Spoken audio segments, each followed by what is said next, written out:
There actually is one player on this defense that I think is improving, at least one from what I've dug down into numbers. But that one is Jeff Gladney, and he is the other first round draft pick. I know a lot of people forget that with Justin Jefferson around, but Gladney is the other first round draft pick that we had. So in total, from 2 games essentially, because he only played in 9 snaps in the Packer game and wasn't targeted. So in 2 games, he's been targeted 16 times. 10 of those have been completed, 62.5% for 125 yards, 12.5 yards per completion, 7.8 per target. Has allowed 1 touchdown, no interceptions, and a rating of 107.6. Now, in his first game, he was targeted 6 times, allowed 4. That's 66.7%. Only 27 yards, 6.8 per completion, 4.5 per target, 1 touchdown, no interceptions, 116.0 rating. Now against Tennessee, he was targeted significantly more. 10 targets, 6 catches, 60%. 98 yards, 16.3 yards per completion, 9.8 yards per target. Didn't allow a score or didn't get a pick, so the rating comes in at 92.9. Now, there was one giant play in there, and part of me was like, you know what? He really only get beat on the one play, which I think he possibly did, which was that 61-yard pass to Khalif Raymond. If you take that out, he is targeted 9, allowed 5, 55.5%, only 37 yards, 7.4 yards per completion, 4.1 per target, and a 65.5 quarterback rating against him. So if you took out the one outlier throw on him, which corners do get beat from time to time, so it happens.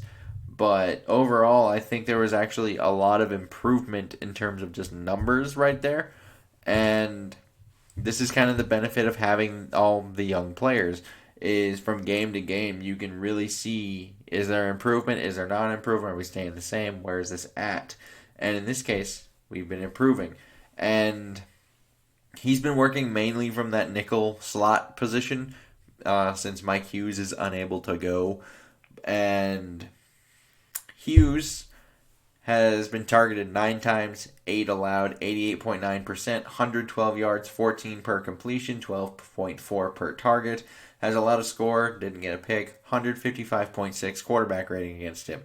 So not that great. And I've always kind of like, when I watch Hughes, I always thought he looks a lot more comfortable on the outside despite having the skill set that could translate into the nickel position. So yeah, and so Gladney being what looks like a vast improvement in that spot, actually a really, really good thing. Because when Hughes is healthy enough to come back, you could start proposing the question of we could put Mike Hughes instead of Holton Hill out there on the outside. So then you have him dance on the other side, Gladney in the middle, and the nickel, thinking that yields better results. And you also get improvement, hopefully, on the Dantzler side of things. He's only played in the one game and against Green Bay, so we'll see how he looks in other action here.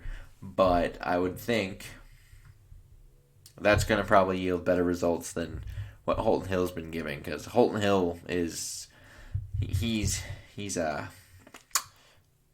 I guess you can say he's there, but usually he's also not. But yeah, it's not all doom and gloom for Minnesota in this defense. Obviously, there are not so great things happening, but things like this with a younger defense or younger players in general, they can happen. I'd like to know your guys' comments down below. Like and subscribing, super helpful. I know this was a short one, but until next time, I bid y'all adieu.